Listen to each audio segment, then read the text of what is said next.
வானொலியில் நீங்கள் கேட்டு மகிழ்ந்த தென்கட்சி கோ சுவாமிநாதன் ஐயா அவர்களின் இன்று ஒரு தகவல். ஒரு பெரிய தத்துவ சிந்தனையாளர் இருந்தார். சுவாங்சு அப்படின்னு பேர். அவருடைய மனைவி ஒரு நாள் திடீர்னு காலமாயிட்டாங்க.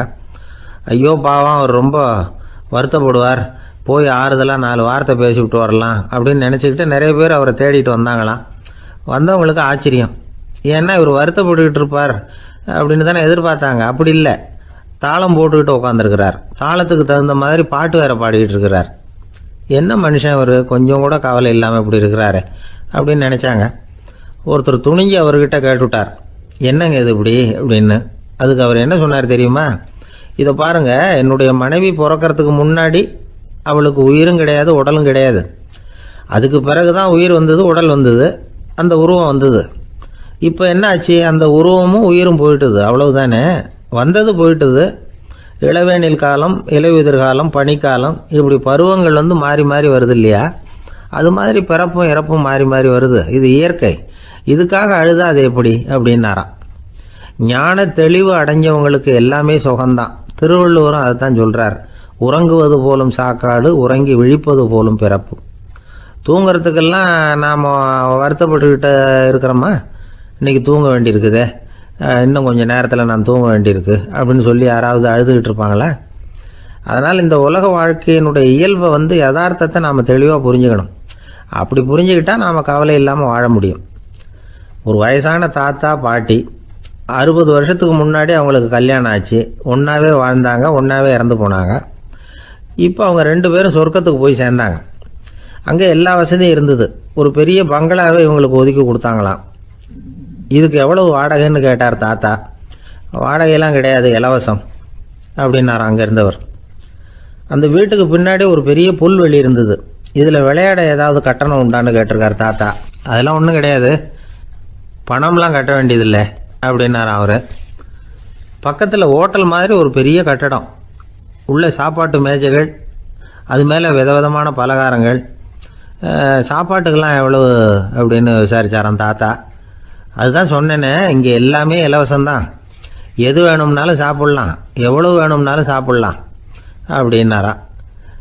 நீங்கள் சொல்கிறீங்க அப்படி, ஆனால் நான் சர்க்கரை சேர்த்துக்கக்கூடாது, உப்பு சேர்த்துக்கக்கூடாது, பாட்டி கையால் எப்பவும் பத்திய சாப்பாடு தான் அப்படின்னாராம் தாத்தா. இதை பாருங்கள், இங்கே உங்களுக்கு அந்த கவலையும் வேண்டியதில்லை. இங்கே நீங்கள் ஸ்வீட்டு சாப்பிட்லாம், காரம் சாப்பிட்லாம், உங்களுக்கு எந்த நோயும் வராது அப்படின்னாராம் அங்கே சொர்க்கத்தில் இருந்தவர். இதை கேட்ட உடனே அந்த தாத்தா பக்கத்தில் நின்ன பாட்டியை பார்த்து கத்தினாராம், அடி பாவி, எல்லாத்தையும் எடுத்துட்டியே, நீ எனக்கு பத்திய சாப்பாடு போடாமல் கண்டதை திங்க விட்டுருந்தா 10 வருஷத்துக்கு முன்னாடியே நான் இங்கே சேர்ந்துருப்பேனே அப்படின்னாராம். ஒரு ஆள் வேகமாக நடந்து போய்கிட்டு இருந்தான். அவன் வேகமாக நடக்கிறதுக்கு காரணம் வெயில் காலம், காலில் செருப்பு இல்லை, மணல் பாதை, அதுதான் வேகம். காலில் செருப்பும் இல்லாமல் கையில் குடையும் இல்லாமல் அந்த ஆள் வெயிலில் நடந்து போய்கிட்டு இருக்கிறான். அந்த சமயத்தில் இன்னொருத்தன் குதிரை மேலே ஏறி அந்த வழியாக வந்துக்கிட்டு இருக்கிறான். அவன் காலில் செருப்பும் இருந்தது, கையில் குடையும் இருந்தது. நடந்து போய்கிட்டு இருந்தவன் அந்த குதிரை ஆசாமியை பார்த்து கேட்டான், ஐயா, நீங்களும் குதிரை மேலே உட்காந்துக்கிட்டு போய்கிட்டு இருக்கிறீங்க, அப்படி இருக்கிறப்போ உங்களுக்கு அந்த செருப்பு என்னத்துக்கு? அதை எனக்கு கொடுத்து உதவலாமே அப்படின்னா. குதிரை மேலே உட்காந்துருந்தவன் யோசனை பண்ணி பார்த்தான்.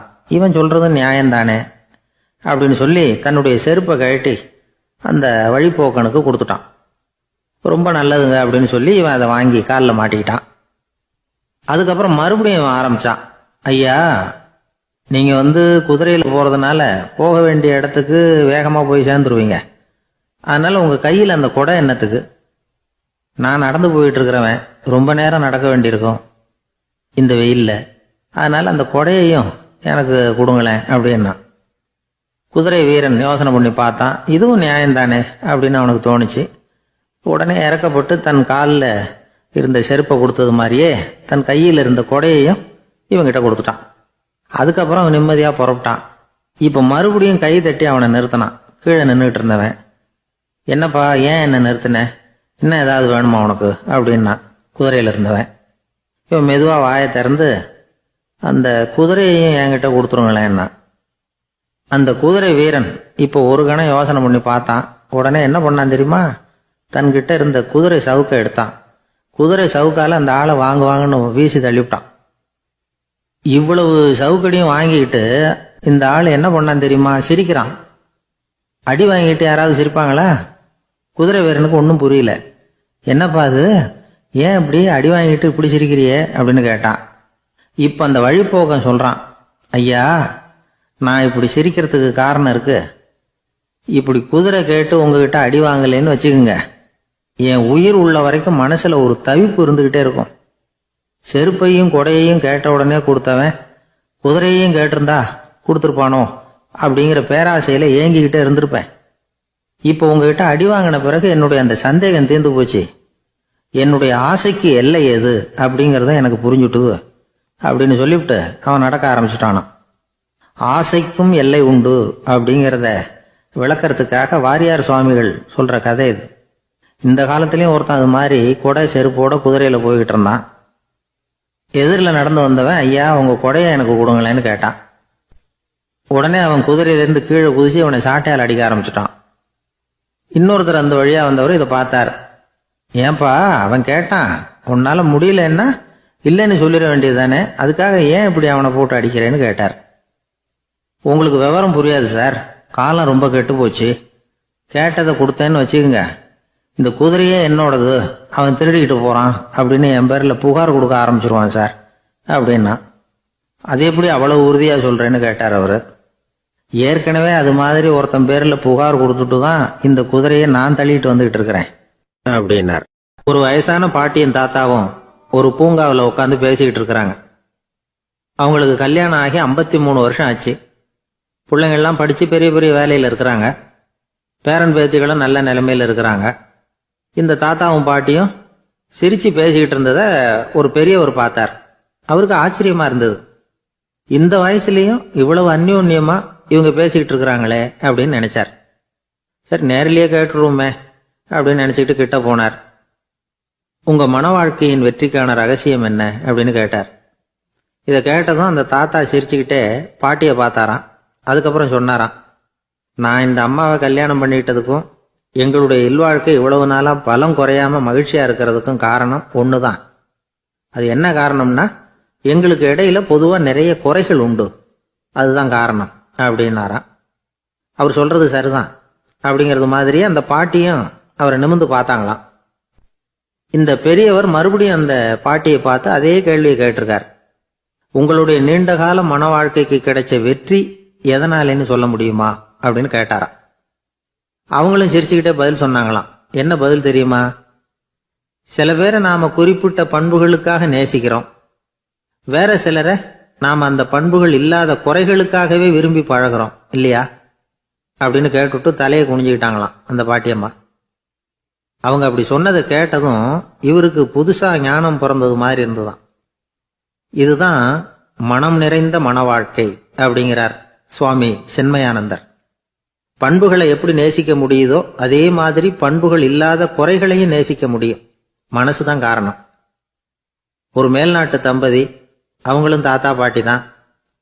அவங்க 2 பேரும் ஒரு பூங்காவில் உட்காந்து சிரிச்சு பேசிக்கிட்டு இருக்கிறாங்க.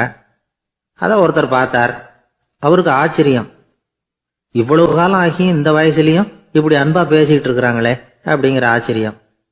கிட்ட நெருங்கி போனாரு. கேட்டார், ஏன் தாத்தா உங்களுக்கு கல்யாணம் ஆகி எவ்வளவு வருஷம் ஆச்சுன்னார். 55 வருஷம் ஆச்சுன்னாராம் அவரு. இன்னமும் இவ்வளவு சந்தோஷமா இருக்கிறீங்களே, அதுக்கு என்ன காரணம்னு கேட்டிருக்கார். அதுக்கு என்ன காரணம்னா, இதுவரைக்கும் எங்களுக்குள்ள சண்டையே வந்ததில்லை அப்படின்னாராம். அது எப்படி முடியும்னு கேட்டிருக்கார் இவர் ஆச்சரியமா.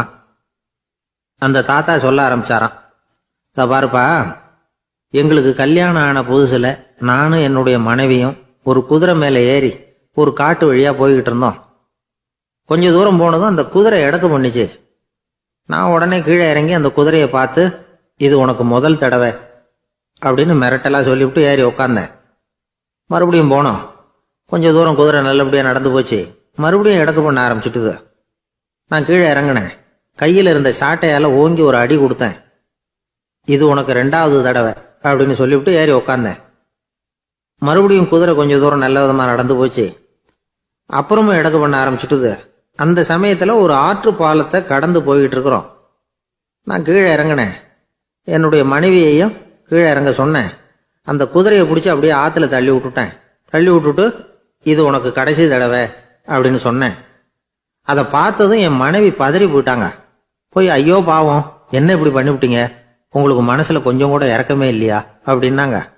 நான் மெதுவா இவங்க பக்கம் திரும்பி இது உனக்கு முதல் தடவை அப்படின்னேன்.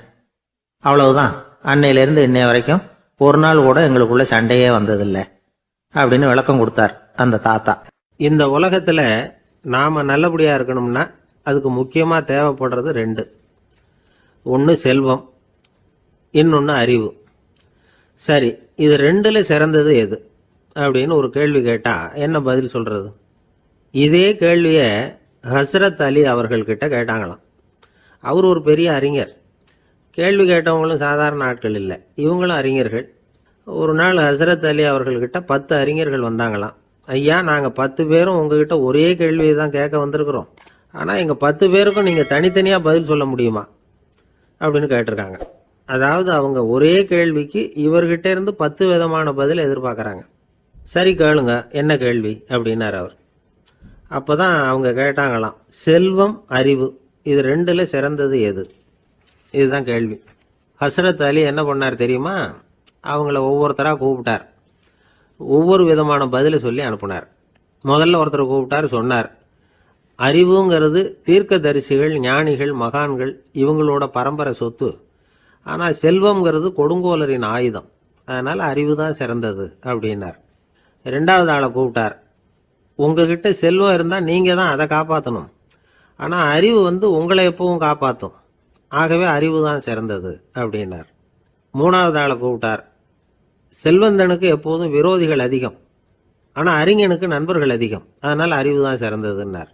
அடுத்தவரை கூப்பிட்டார், செல்வம் அடுத்தவங்களுக்கு கொடுக்க கொடுக்க குறையும், ஆனால் கல்விங்கிறது அதிகரிச்சுக்கிட்டே வரும், கொடுக்கறதுனால குறையாது, அதனால் அறிவு தான் சிறந்ததுன்னார். இன்னொருத்தரை கூப்பிட்டார், அறிவுள்ளவன் எப்பவும் அதை அடுத்தவங்களுக்கு வாரி வழங்கிக்கிட்டே இருப்பான், அதனால் அவங்ககிட்ட தாராளத்தன்மை இருக்கும், ஆனால் செல்வந்தன்கிட்ட கஞ்சத்தனம் தான் இருக்கும், அதனால் அறிவு தான் சிறந்ததுன்னார். ஆறாவது நபரை கூப்பிட்டார், செல்வத்தை கள்வர்கள் திருடிட்டு போக முடியும், ஆனால் அறிவை அப்படி திருடிட்டு போக முடியாது அப்படின்னார். ஏழாவது நபரை கூப்பிட்டார், செல்வம் கால ஓட்டத்தில் அழிஞ்சிரும், ஆனால் அறிவை கால ஓட்டம் ஒன்றும் பண்ண முடியாது, ஆகவே அறிவே சிறந்ததுன்னார்.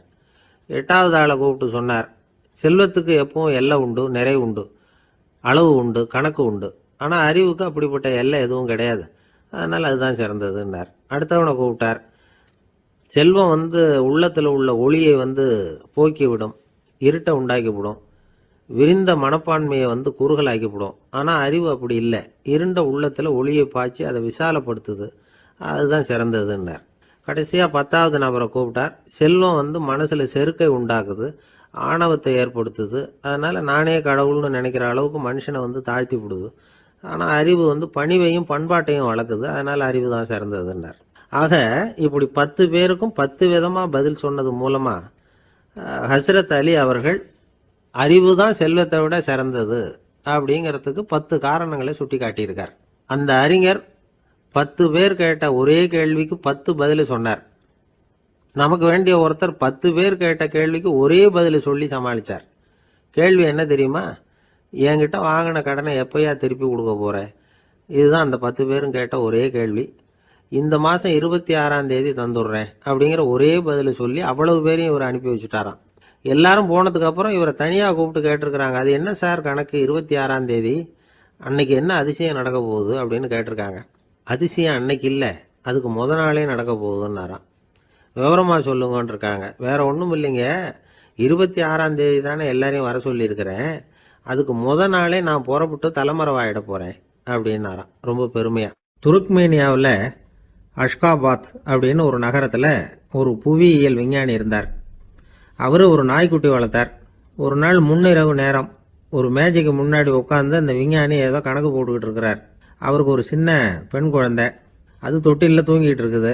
அந்த நாய்க்குட்டியும் ஒரு மூலையில் படுத்து அது பாட்டுக்கு தூங்கிட்டு இருந்தது. ஒரே அமைதி. அந்த நேரத்தில் திடீர்னு அந்த நாய்க்குட்டி துள்ளி எழுந்திரிச்சிது, நேராக குழந்தைகிட்ட ஓடிச்சு. அந்த குழந்தைய அது போட்டிருந்த ட்ரெஸ்ஸோடு சேர்த்து கவ்வி தூக்குச்சு, தூக்கிக்கிட்டு வாசல் பக்கம் ஓடிச்சு. நாய்க்குட்டி குழந்தைய கவ்வி தூக்க முடியுமாங்கிற சந்தேகம் உங்களுக்கு இல்லையா? நீங்கள் நம்ம ஊர் நாய்க்குட்டியவே பார்த்து பழக்கப்பட்டிருக்கீங்க. அதனால் நம்புறதுக்கு சிரமமாக இருக்கும். அந்த ஊர்ல எல்லாம் அது வந்து ரொம்ப ஸ்ட்ராங்காக இருக்கும், ஒரு ஏதோ கண்ணுக்குட்டி மாதிரி இருக்கும். விஞ்ஞானி அதை பார்த்துட்டார். உடனே அந்த நாய்க்கு வந்து வெறி பிடிச்சிட்டுதுன்னு முடிவு பண்ணிட்டு தன்னோட கை துப்பாக்கி எடுத்துக்கிட்டு ஓடி வந்தார். அவர் வெளியில் வந்து நாய்க்குட்டி எங்கே அப்படின்னு பார்த்து தேடுறார். அந்த நேரத்தில் அந்த வீடு வந்து இடிஞ்சு விழுது. காரணம் பூமி அதிர்ச்சி. இப்படி பூமி அதிர்ச்சி உண்டாக போகுதுங்கிறது அந்த நாய்க்குட்டிக்கு முன்னாடியே தெரிஞ்சு போச்சு. அதுதான் குழந்தைய தூக்கிட்டு வெளியில் ஓடி வந்திருக்குது. அது மூலமாக அந்த குடும்பத்தையே காப்பாற்றி இருக்குது அந்த நாய்க்குட்டி. இந்த சம்பவம் நடக்கிறதுக்கு 3 நாளைக்கு முன்னாடியே சில பிராணிகளுக்கு இப்படி நடக்க போகுதுங்கிறது தெரிஞ்சிருக்குதான். ஆமாம், அந்த நகரத்தில் 3 நாளைக்கு முன்னாடியே பாம்பு, பல்லி இதெல்லாம் அது தங்கியிருந்த வலையை விட்டு வெளியில் ஓடி வந்துட்டுது. அதே மாதிரி அங்கே இருந்த புறாவெல்லாம் பறந்து போயிடுச்சான். இதே மாதிரி யுகோஸ்லோவியாவில் கூட ஒரு நகரம், அங்கே ஒரு நாள் ராத்திரி ஒரு மிருக காட்சி சாலையில் திடீர்னு ஒரு பெரிய கலவரம், கூச்சல், குழப்பம். அங்கே இருந்த கழுதை, புலி, யானை, பறவை எல்லாம் கண்ணாபின்னான்னு கத்த ஆரம்பிச்சுட்டுது. நேர் யானை அதுக்குன்னு போடப்பட்டிருந்த தடுப்பையே தாண்டி குதிச்சு வெளியில் வந்துட்டு தான். மறுநாள் தான் எல்லாருக்கும் விஷயம் புரிஞ்சுது. அடுத்த நாள் காலையில் அங்கே பூமி அதிர்ச்சி உண்டாயிட்டுது. இப்போ பாருங்க, அதாவது மனுஷனை போய் தீர்க்க தரிசி அது இதுன்னு சொல்லிட்டு இருக்கிறோம். இவனை விட அது பரவாயில்லைன்னு தோணுது. அதாவது மிருகங்கள் ஒன்று நடக்க போகுதுங்கிறத முன்னாடியே புரிஞ்சுக்குதே. சரி, இதெல்லாம் எப்படி அது முன்கூட்டி புரிஞ்சுக்குது? அதுதான் படைப்பு ரகசியம். அதை கண்டுபிடிக்கிறதுக்கு தான் மனுஷன் வந்து ஆராய்ச்சி பண்ணிட்டு இருக்கிறான். விஞ்ஞானிகளோட ஆராய்ச்சியெல்லாம் ஒரு பக்கம் இருக்கட்டும், வீட்டுக்குள்ளேயே சில ஆராய்ச்சி பண்ணி பாருங்களேன். இப்போ சில யோசனை சொல்லி அதை சோதனை பண்ணி பாருங்க அப்படின்னு ஒருத்தர் சொன்னாராம். அதாவது இப்போ மழை வருமா வராதா அப்படின்னு தெரிஞ்சுக்கணுமா, உடனே ஒரு பூனைக்குட்டி பின்னாடியே மெதுவாக போய் அது என்ன செய்யுதுன்னு கவனித்து பார்க்கணும். பூனைக்குட்டி தன்னோட பாதத்தினால சுகத்தில் வந்து அப்படி கீறிக்கிட்டு இருக்கும். அப்படி கீறினா கண்டிப்பாக மழை வரும். சில சமயம் பூனைக்குட்டி அப்படி மல்லாந்து படுத்துக்கிட்டு பாதத்தை உயர தூக்கும், அப்படியும் இப்படியும் புரளும். இப்படி செஞ்சதுன்னா அன்னைக்கும் மழை இருக்காது. அதனால் முன்னாடி இருந்தது மழை வர்றதுக்கு அறிகுறி, இது மழை இல்லைங்கிறதுக்கு அறிகுறி. பறவைகள், பிராணிகள் இதுகளோட நடவடிக்கைகளை பார்த்துட்டு அதையெல்லாம் அடிப்படையாக வச்சு தான் காலநிலையை கண்டுபிடிக்கிற கருவிகளை கண்டுபிடிச்சிருக்கிறாங்க. வாத்து இருக்குல்ல, சில சமயம் தன்னோட அழகை தன்னோட இறகுகளில் அப்படியே புதைச்சிக்கும். அப்படி செஞ்சால் குளிர்காலம் வரப்போகுதுன்னு அர்த்தம். பருவநிலை குளிராக மாறப்போகுதுங்கிறதுக்கு இதுதான் அறிகுறி. சிட்டுக்குருவி இருக்குதுல்ல, அதெல்லாம் புழுதியில் உழுந்து புரளும், சிறகுகளை வந்து படபடன்னு அடிச்சுக்கும். அப்படி செஞ்சால் மழை வரப்போகுதுன்னு அர்த்தம். ஒன்று மட்டும் நாம் நல்லா தெரிஞ்சுக்கணும், இயற்கையின் சீற்றம்னு சொல்கிறோம் இல்லையா, இயற்கை ஏன் நம்ம மேலே கோவப்படுது? இயற்கையை நாம் அனுசரித்து போகிறதில்ல, அதனால் கோவப்படுது. காடுகளை அழிக்கப்படாது, விலங்குகளை கொல்லக்கூடாது, இயற்கை ஏற்படுத்தி வச்சிருக்கிற சமநிலையை கெடுக்கப்படாது. அதை புரிஞ்சுக்கிட்டு வாழ்ந்தோம்னா பூமியும் நடுங்காது, நாமளும் நடுங்க வேண்டிய அவசியம் இருக்காது. ஒருத்தர் இருந்தார், சாராய கடைக்கு போனாராம், நிறைய சாப்பிட்டார். அப்புறம் சொன்னார், இது ரொம்ப அற்புதமான சரக்கு போல இருக்கு, உள்ளே போன உடனே இந்த பூமியே நடுங்கிறது மாதிரி இருக்கு எனக்கு அப்படின்னாராம். இதுக்கு கடைக்காரர் சொல்லியிருக்கார், நீங்கள் சாப்பிட்டது வெறும் பச்சை தண்ணி தாங்க, இப்போ ஏற்பட்டிருக்கிறது நிஜம் பூமி அதிர்ச்சி அப்படின்னாராம். பக்தின்னு சொல்கிறோம் இல்லையா, அது வந்து 3 வகைப்படும் அப்படிங்கிறார் ஒரு பெரியவர். அது என்ன 3 வகைன்னா, தெய்வ பக்தி, அடியார்கள் பக்தி, குரு பக்தி. அடியார் பக்தியை விட, தெய்வ பக்தியை விட குரு பக்தி தான் ரொம்பவும் சிறந்ததுங்கிறார் அவர். தெய்வத்துக்கிட்ட செஞ்ச பாவம் குருநாதர்கிட்ட தீர்ந்துருமா, குருநாதர்கிட்ட செஞ்ச பாவம் தெய்வத்துக்கிட்ட போனாலும் தீராதான். இப்படி பெரியவங்களாம் சொல்லி வச்சிருக்கிறாங்க. ஒரு காடு, அங்கே அயோத தௌமியர் அப்படின்னு ஒரு தபோதனர், அவர் பல மாணவர்களை ஒன்றா சேர்த்து ஒரு குருகுலம் நடத்திக்கிட்டு இருக்கிறார். பல தரப்பட்டவங்க, பல திறப்பட்டவங்க மாணவர்கள் அதில் சேர்ந்து படிச்சுக்கிட்டு இருக்கிறாங்க. பாஞ்சால ராஜகுமாரன் ஒருத்தனும் அந்த குருகுலத்தில் சேர்ந்து படிச்சுக்கிட்டு இருக்கிறான். அவன் பேர் ஆருணி. பெரிய இடத்து புள்ள, இருந்தாலும் படுப்பில் ரொம்ப கெட்டிக்காரனாக இருந்தான். அவன் தான் அங்கே முதல் மாணவன். ஒரு நாள் குருநாதர் அந்த அரசகுமாரனை கூப்பிட்டார். நம்ம குருகுலத்துக்கு சொந்தமான வயலில் தண்ணீர் பெருகி வெள்ளம் வந்து பயிரை வந்து அழிக்குதான், அதனால் நீ போய் மடையை அடைச்சிட்டு வந்துரு அப்படின்னார். அந்த அரசகுமாரன் உடனே புறப்பட்டான். குருநாதர் சொல்லிட்டார்ல, உடனே புறப்பட்டான். நான் பெரிய இடத்து பிள்ளையாச்சே, ராஜகுமாரனாச்சே, ரொம்ப செல்வாக்கூட வளர்ந்தவனாச்சே, நான் போய் வயலில் இறங்கி வேலை செய்கிறதா அப்படின்னுலாம் அவன் நினைக்கல. குருநாதர் கட்டளையை நிறைவேற்ற வேண்டியது நம்ம கடமை அப்படின்னு நினச்சான். உடனே ஒரு மண்வெட்டியை தூக்கி தோளில் வச்சுக்கிட்டு புறப்பட்டு போயிட்டான். வயலுக்கு போனான். பார்த்தான், தண்ணி கரையை உடச்சிக்கிட்டு வயலுக்குள்ளே ஏகமாக பாஞ்சிக்கிட்டு இருக்குது. இவன் மண்வெட்டியால் களிமண்ணை புல்லோடு சேர்த்து புல் பத்த மாதிரி வெட்டி வெட்டி போட்டான். இருந்தாலும் மடையை அடைக்க முடியல. தண்ணி அதை மீறி வந்துக்கிட்டே இருக்குது. தண்ணி வந்து வேகமாக வயலுக்குள்ளே போய்கிட்டே இருக்குது. போடுற பத்தையெல்லாம் கரைஞ்சி கரைஞ்சி போயிட்டுருக்கு. இருந்தாலும் இவன் தன்னுடைய முயற்சியை கைவிடலை.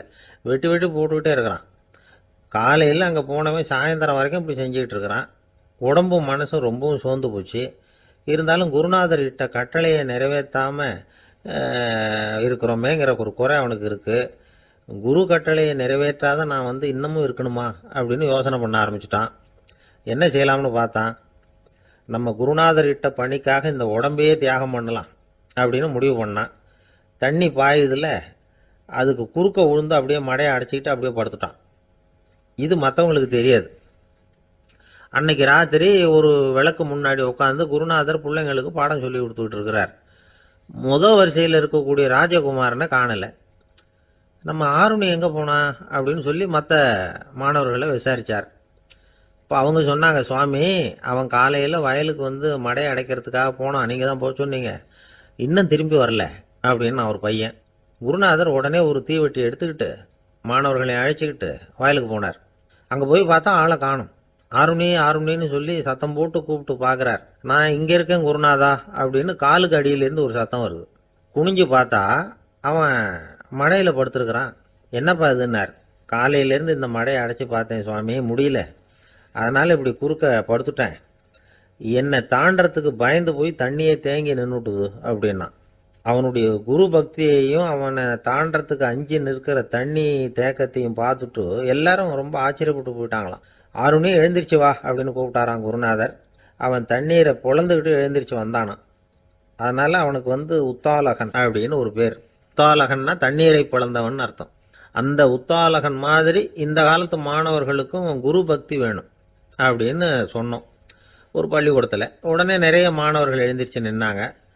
சார், நீங்கள் எங்களை இன்னமும் சரியாக புரிஞ்சுக்கலன்னு நினைக்கிறோம்.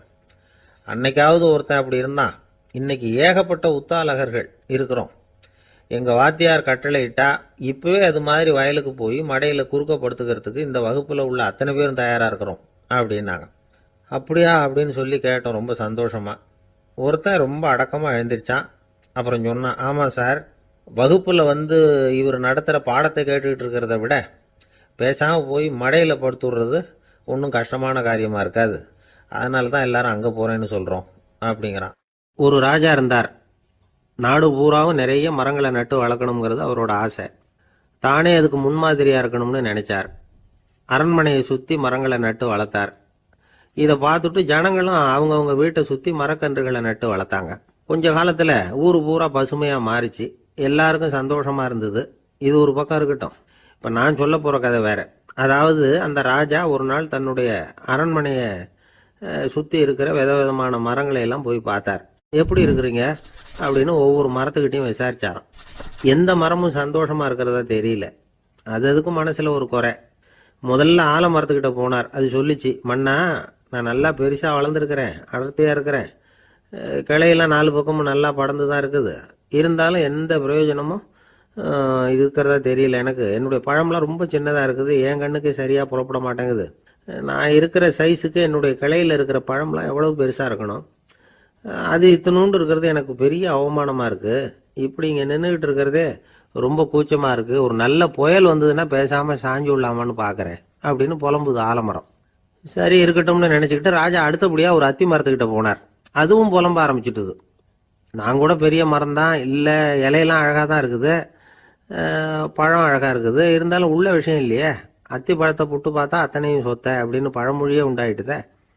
இப்படி ஒரு கெட்ட பேரோடு நான் இருக்கணுமா அப்படின்னு புலம்புது அது.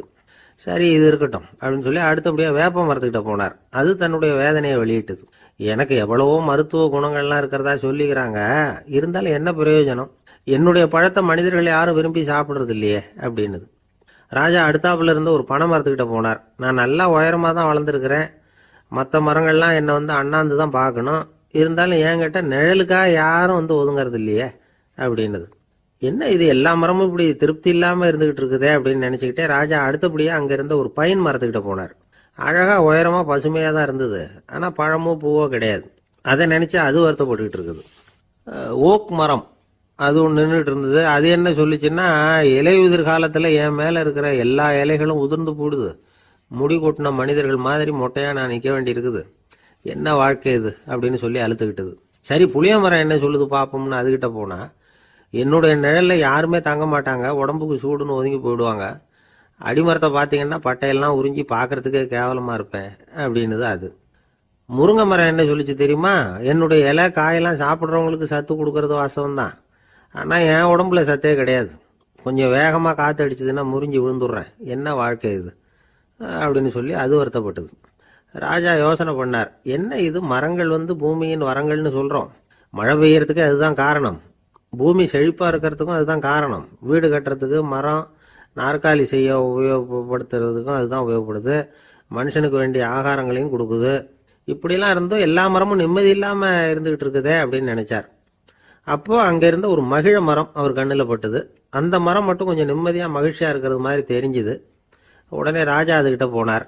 உனக்கு மனசில் எதுவும் குறை இல்லையான்னு கேட்டார். இல்லை, நான் சந்தோஷமாக தான் இருக்கேன்னு அந்த மகிழ மரம். அப்படியான்னு ஆச்சரியமாக கேட்டார் ராஜா.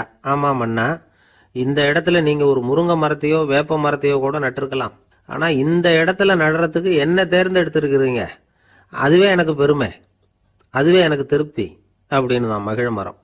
மகிழ மரம் சாதாரணமாக தான் இருக்கும், இளம் மஞ்சள் நிறத்தில் பூக்கள், அது காய்ந்தும் மனம் வீசும். மகிழ மரம் மாதிரி மன திருப்தியோடு வாழறதுக்கு நாம் கற்றுக்கணுமா. நாம் இந்த உலகத்தில் ஒரு நாயாவோ நரியாவோ கூட பிறந்திருக்கலாம், மனுஷனாக பிறந்திருக்கிறோம், அதுவே பெருமை தானே. இந்த நிறைவு தான் மகிழ்ச்சியின் ரகசியம். ஒரு பையன் அப்பா கிட்ட போய், அப்பா நீங்கள் இந்த உலகத்தில் ஒரு மனுஷனாக பிறந்தது என்னோட அதிர்ஷ்டம் நானா. ஏண்டா அப்படி சொல்கிறேன்னு இருக்கார் அப்பா. நீங்கள் ஒரு கரடியாக பிறந்திருந்தா இந்நேரம் நானும் ஒரு கரடி குட்டியாக தானே இருந்திருப்பேன் அப்படின்னு நானா பையன். ஒரு ஊரில் ஒரு ராஜா இருந்தார். அவர் ஒரு பூனை வளர்த்தார். ரொம்ப செல்லமாக அவர் அந்த பூனையை வளர்த்தார். அவர் என்ன பண்ணுவார் தெரியுமா? இரவு நேரத்தில் அந்த பூனையோட தலையில் ஒரு விளக்க வச்சிருவார். அந்த பூனை ரொம்ப ஜாக்கிரதையாக அந்த விளக்கு கீழே விழுந்துடாமல் பார்த்துக்கும். தலையை ஆட்டாமல் ரொம்ப நிதானமாக ராஜா பின்னாடி நடந்து போய்கிட்டே இருக்கும். அந்த விளக்கு வெளிச்சத்தில் எல்லா வேலைகளையும் செஞ்சிருவார். கையில் ஒரு விளக்கை தனியாக எடுத்துகிட்டு போக வேண்டிய அவசியமே இல்லை. விளக்கை தூக்கிட்டு போகிற வேலையை அந்த பூனை பார்த்துக்கும். அதனால் ராஜாவுக்கு அந்த பூனை மேலே ரொம்ப பிரியம். மந்திரிகளையெல்லாம் கூப்பிட்டு அவங்ககிட்ட சொல்லுவார், பார்த்தீங்களா இந்த பூனை எவ்வளவு விசுவாசமாக நடக்குது, என் பேரில் எவ்வளவு மரியாதை பார்த்தீங்களா அதுக்கு அப்படிம்பார். இதை கேட்டுவிட்டு அங்கிருந்த அமைச்சர்களில் ஒருத்தர் சொன்னார், மன்னா நீங்கள் சொல்கிறது சரிதான், இருந்தாலும் இந்த பூனையோட விசுவாசத்தை நாம் கொஞ்சம் சோதித்து பார்க்க வேண்டியிருக்கு அப்படின்னாராம்.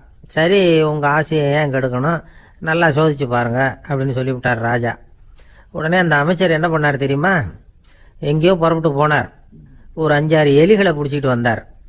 அரண்மனையில் ராஜா ஏதோ வேலை பார்த்துக்கிட்டு இருக்கிறாரு. பக்கத்தில் அந்த பூனை ரொம்ப பணிவாக நின்றுக்கிட்டு இருக்குது. அது தலையில் விளக்கு எரிஞ்சிக்கிட்டு இருக்கு. அமைச்சர் தான் பிடிச்சிட்டு வந்த எலிகளை அந்த பூனை பார்வையில் படுறது மாதிரி எதிரில் விட்டார். அந்த எலிகள்லாம் அங்கேயும் இங்கேயும் ஓட ஆரம்பிச்சுது. அதை பார்த்தது பூனை, அவ்வளவுதான். தலையில் இருக்கிற விளக்கை பற்றியும் கவலைப்படலை, ராஜாவை பற்றியும் கவலைப்படலை. ஒரே பாய்ச்சலாக பாஞ்சு எலிகளை துரத்த ஆரம்பிச்சுட்டுது. தலையில் இருந்த விளக்கு எங்கேயோ போய் விழுந்தது, அணைஞ்சு போச்சு. இருட்டில் ராஜா தடுமாற ஆரம்பிச்சுட்டார்.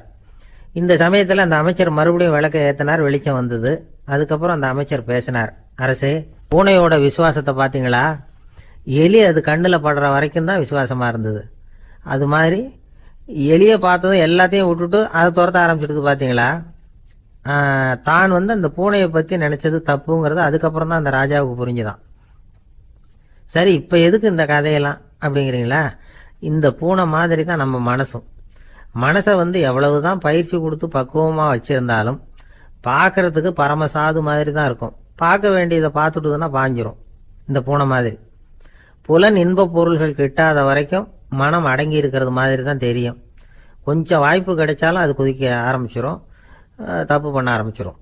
பெரிய பெரிய முனிவர்கள் வாழ்க்கையில் நடந்த வீழ்ச்சி இதை தான் நிரூபிக்குது. புலன்களின் ஆற்றல் அதிகம், அதனால மனக்கட்டுப்பாடு பயிற்சிகளில் ரொம்ப எச்சரிக்கையாக இருக்கணுங்கிறார் சுவாமி சிவானந்தர். மது பழக்கத்தையே விட்டுவிட்டேன்னு உறுதியாக இருப்பான். கடை கண்ணில் பட்டுவிட்டதுன்னா கால் அவனை கேட்காமலே இழுத்துக்கிட்டு உள்ளே போயிடும். இதுதான் மனசுங்கிறது. அதுதான் அந்த ராஜா வளர்த்த பூனை. நம்மால் ஒருத்தன் அந்த ராஜா பூனை தலையில் விளக்க வச்சது மாதிரி இவன் தன்னுடைய தலையிலேயே ஒரு விளக்கை ஏற்றி வச்சுக்கிட்டு என்னத்தையோ தேட ஆரம்பித்தான். தேடிட்டு இருக்கிறான். தலையை ஆட்டாமல் நிதானமாக நடந்து ரொம்ப நேரமாக தேடிட்டு இருக்கிறான். அந்த சமயம் அங்கே வந்த ஒருத்தர், என்னத்தை தேடுறீங்கன்னு கேட்டார். அதுதான் மறந்து போச்சு அப்படின்னு இழுத்தான். சரி, கொஞ்சம் இப்படி உட்காருங்க, ஞாபகம் வந்ததுன்னு தேட ஆரம்பிக்கலாம் அப்படின்னார் அவர். இவன் கொஞ்ச நேரம் உட்காந்து யோசித்தான். அப்புறம் திடீர்னு எழுந்திரிச்சான். ஞாபகம் வந்துட்டுதுன்னா. என்னன்னு கேட்டார். எங்கள் வீட்டில் இருந்த விளக்கை எங்கே வச்சேன்னு தெரியல, அதை தான் தேடிக்கிட்டு இருக்கிறேன், ஏற்றி வைக்கலாம்னு பார்க்குறேன் அப்படின்னா. ஒரு ஊரில் ஒரு ராஜா இருந்தார். அந்த ராஜாவுக்கு ஒரு மந்திரி. ராஜா ரொம்ப நியாயமானவர், நேர்மையானவர், கண்டிப்பானவர். தப்பு செய்கிறது யாராக இருந்தாலும் தண்டனை கொடுப்பார். வேண்டியவங்களுக்கு ஒரு நியாயம், வேண்டாதவங்களுக்கு ஒரு நியாயங்கிறதெல்லாம் அவர்கிட்ட கிடையாது. ஒரு சமயம் அரசவையில் அந்த அமைச்சரே விதிமுறைகளுக்கு புறம்பா ஏதோ நடந்துகிட்டு இருக்கார். மன்னருக்கு கோபம் வந்துட்டுது. உடனே அந்த அமைச்சரை கிட்டத்தில் கூப்பிட்டு அவர் கன்னத்தில் ஓங்கி ஒரு அறை கொடுத்துட்டாராம். உடனே அந்த அமைச்சர் என்ன பண்ணார் தெரியுமா? நேராக போனார். அங்கே நின்றுகிட்டு இருந்த இன்னொருத்தர் கன்னத்தில் ஓங்கி அரைஞ்சார். அறை வாங்கினவர் திகைச்சு போயிட்டார். இவர் ஏன் நம்மளை அரைகிறார் அப்படின்னு யோசனை பண்ணார். மன்னரும் திகைச்சு போயிட்டார். நாம இவரை அரைஞ்சா அதுக்காக இவர் போய் இன்னொருத்தர் அரையணுமா அப்படின்னு யோசனை பண்ணார். இவருக்கு என்ன பைத்தியமானு கூட நினைக்க ஆரம்பிச்சுட்டார். ஆனால் என்ன ஆச்சுன்னா, அப்புறம் அமைச்சர் அவர் கவனிச்சுக்கிட்டு இருந்தாரா, அவர் இன்னொருத்தர் அரைஞ்சார் இல்லையா, அந்த அறை வாங்கின ஆசாமியை பார்த்து கத்திக்கிட்டு இருந்தார். யார்? அமைச்சர். ஏன்பா என்கிட்ட அறையை வாங்கிட்டு இப்படி விவரம் இல்லாமல் நின்றுட்டு இருக்கிறிய, நான் உனக்கு கொடுத்ததை நீ வேற யாருக்கிட்டையாவது கொடுத்துரு அப்படின்னார். உடனே அந்த ஆள் பார்த்தான். தனக்கு அடுத்தபடியாக நின்றுகிட்டு இருந்தவனை ஓங்கி ஒரு அறை அரைஞ்சான். அவன் கன்னத்தை தடவிட்டே யோசனை பண்ணான். இது ஏதோ புரிஞ்சுக்கிட்ட மாதிரி அடுத்தாப்புல நின்றுட்டு இருந்தவனை அரைஞ்சான். இப்படி இந்த அறை மாறி மாறி போய்கிட்டே இருக்குது. ஊரு பூரா பிரயாணம் பண்ண ஆரம்பிச்சுட்டுது. அன்னைக்கு ராத்திரி அந்த ராஜா படுக்கிறதுக்காக போனார். அந்த நேரம் பார்த்து அவர் கன்னத்தில் பலார்னு ஒரு அறை விழுந்தது. நம்மளே அரையிறது யாரு அப்படின்னு அதிர்ச்சியோட மன்னர் திரும்பி பார்க்கறாரு. அரைஞ்சது அவரோட மனைவி. என்னாச்சு உனக்குன்னு கத்துனார் ராஜா. உங்களுக்கு தெரியாதா, ஊர் பூரா ஒருத்தர் மாற்றி ஒருத்தர் மூலமா இந்த அறை பிரயாணம் பண்ணிட்டு வருது அப்படின்னாங்க அந்த அம்மா. அப்படின்னா ஆரம்பிச்ச இடத்துக்கே வந்துட்டுதா அப்படின்னாராம் மன்னர். என்ன சொல்றீங்கன்னு கேட்டிருக்காங்க. இவர் விவரத்தை சொன்னாராம். அப்படின்னா நீங்க ஆரம்பிச்சு வச்ச இந்த விளையாட்டை நான் முடிச்சு வச்சுட்டேன் அப்படின்னாங்களாம் அந்த அம்மா. மறுநாள் காலை மறுபடியும் அரசவை கூடிச்சு அந்த அமைச்சர் மன்னரை பார்த்து கேட்டார். என்ன மகாராஜா, என்கிட்ட கொடுத்ததை திருப்பி வாங்கிட்டீங்களா அப்படின்னாராம். இப்படி நடக்கும்னு நான் எதிர்பார்க்கவே இல்லைன்னார் மன்னர். ஆனால் நான் எதிர்பார்த்தேன். அது எங்கே போயிட போகுது, ஊர் பூரா சுற்றி கடைசியில் உங்ககிட்ட தான் சேரும் அப்படிங்கிறது எனக்கு தெரியும் அப்படின்னாராம் அமைச்சர். இந்த கதை வேடிக்கையாக இருந்தால் கூட இதில் உள்ள கருத்து முக்கியமானது. இந்த உலகத்தில் பல கருத்துக்கள் இப்படி தான் மாறி மாறி சுற்றி வந்துக்கிட்டே இருக்குது. நம்மளும் ஒருத்தன் தன்னுடைய நண்பன் ஒருத்தனை கடத்தெருவில் பார்த்தான். உடனே ஓடி போய் பலார்னு ஒரு அறை கொடுத்தானா. அவன் கன்னத்தை தடவிட்டு ஏன்டா என்ன அரைஞ்சேன்னு கேட்டிருக்கான். நீ ஏன்டா என்ன முட்டாள்னு என் மனைவிட்ட போய் சொன்னேன் அப்படின்ட்டுருக்கான் அவன்.